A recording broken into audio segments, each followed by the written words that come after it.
Hey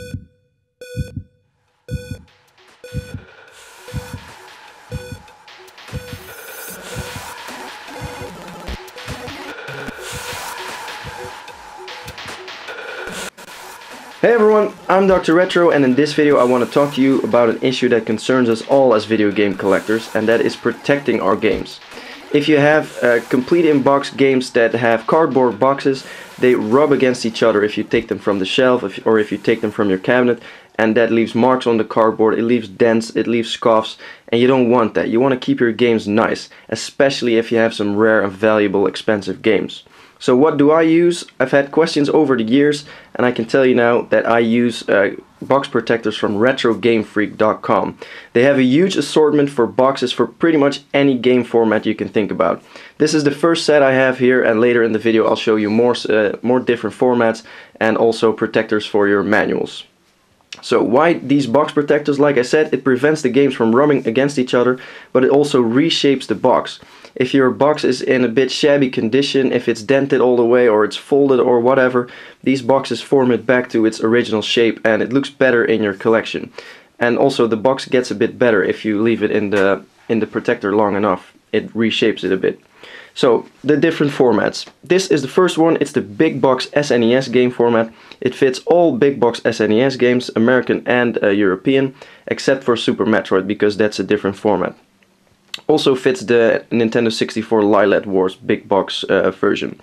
Then we have here the smaller box version, which fits Game Boy, Game Boy Color, Game Boy Advanced, Virtual Boy and also Neo Geo Pocket. And as you can see, this game is still sealed and that also fits in the sleeve. So now the seal is also protected, which is a nice extra. And as you can see, normal Game Boy games fit in here perfectly as well. Then this is for the Super Famicom games, the Japanese Super Nintendo. Over here we have Super Nintendo, which also fits Nintendo 64, both PAL European NTSC, so you can fit all your games in here. And like I said, they're perfect for your collection, they make everything look a lot better. Then we have the normal NES box, there's also a small box which I'll show you later. And here we have Atari 2600, which also fits ColecoVision. Before we get to the second series of box protectors, I want to show you the manual sleeves. And this is good for if you want to keep your manual separate or if you have separate manuals that you don't have a complete game for yet.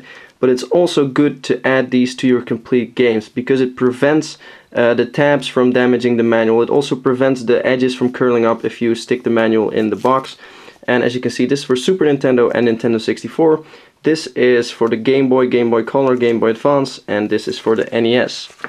Then Retro Game Freak also sells some replacement parts, and these are styrofoams that go in your NES games to fill up the box. Normally an NES game should come with a styro, but they're often missing, and a missing styro makes the top of the box really vulnerable, so you can easily replace that. Same goes for these cardboard inlays, which should come with your games, but if they're missing you can replace them to make your box sturdier and to fill them up. This is for different types of Game Boy games, and these are for the Super Nintendo and the Nintendo 64. Then the last set of box protectors. First there's the protector for the Intellivision games, but I don't have any Intellivision games, so I can't show you what that looks like if you fill it up. And same goes for Vectrex. This is a box protector for your Vectrex games, and those are also cardboard boxes, so they really should be protected. Then this is for PlayStation 1 PAL, so the bigger box compared to the American version.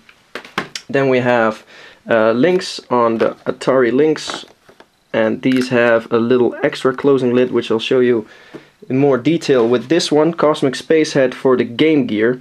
And Game Gear games, same as Mega Drive games, 32X games and Master System games, they have, or they should have, a tab. And the tab wants to flip open. So if the box was a normal box with just the tab, this hang tab would prevent that from closing or push it open again. So these boxes have an extra closing tab here, the small one, and that locks the box up and prevents it from opening again. So that's a good extra to that box. I'm a complete in-box collector, but there are a lot of people collecting cartridges, and if you have some valuable cartridges, you do not want the labels to get damaged. So you have these cartridge protectors. This is for the NES. Then you have Nintendo 64, Super Nintendo, both the PAL games and the Super Famicom games fit in here. and then there's also an NTSC American Super Nintendo box version. Then 32X, which also holds Master System and Mega Drive, and again it has that lock which prevents the hang tab from opening the box.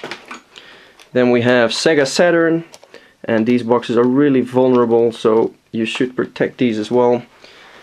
Then there's the small box NES games. They only came out in Europe, and this box fits them perfectly.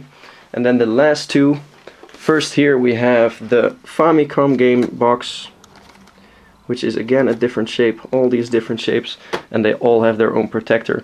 And this last one is for PlayStation 2, Xbox, Xbox 360, GameCube, DVDs, anything of that format fits in here. And some of these games can be really valuable as well, so definitely worth protecting.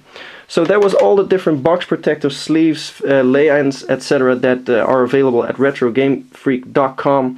And so this is how I prevent my games from getting damaged. And if you have some valuable collectibles or just a nice collection that you want to protect, my advice is start protecting them. If you have any questions or remarks, feel free to contact me or anyone at retrogamefreak.nl, and I hope this will help you make sure that your collection stays protected. Thanks for watching, bye bye.